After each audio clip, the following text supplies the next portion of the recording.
As we're talking about the budget, you've got an alternative budget for Brexit. How helpful is that, Jacob Rees-Mogg, to the Chancellor? I think it's great. Let me show you this fabulous red book produced by Patrick Minford, which has all the detailed statistical analysis to show that there will be an enormous Brexit bonus for the government. £135 billion extra from 2020 to 2025, right. £40 billion a year thereafter, if we follow the right policies in respect to Brexit. OK, so your colleagues, your Tory colleagues like Anna Soubry and Dominic Grieve, they've got it all wrong. Would you describe them as mutineers?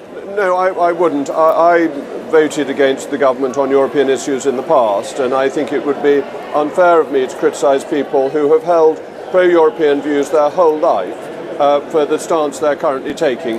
They are parliamentarians. They are entitled to follow their conscience. Right. But what I think is important is the figures out today that show a lower deficit, improving productivity. This is very much in line with what Patrick Minford has been forecasting. All right, well, our viewers won't necessarily know who Patrick Minford is, important though he is to you, obviously, and that document that you're holding. Do you think, on the basis of what you said, though, Jacob Rees-Mogg, the Treasury is just too pessimistic, as is Philip Hammond? I think the Treasury has a wrong forecasting model. It uses gravity models that have been shown to fail in the past. So should he be sacked, do you think?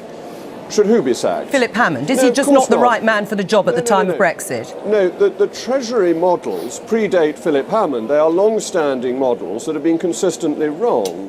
They produced a panic forecast before the referendum, saying that just by virtue of a vote to leave, there would be a recession and unemployment rise by 500,000. But they're based on the Independent Office for Budget Responsibility. No, those forecasts weren't, actually. They were Treasury forecasts. And the OBR, the OBR works on the mandate given to it by the Treasury and the policies that the Treasury proposes it will implement. The OBR is a very honest, reputable body. Robert Choate's an exceptionally able man, but he works within the constraints of the Treasury's guidelines. Right, should Philip Hammond ignore his own Treasury forecasts?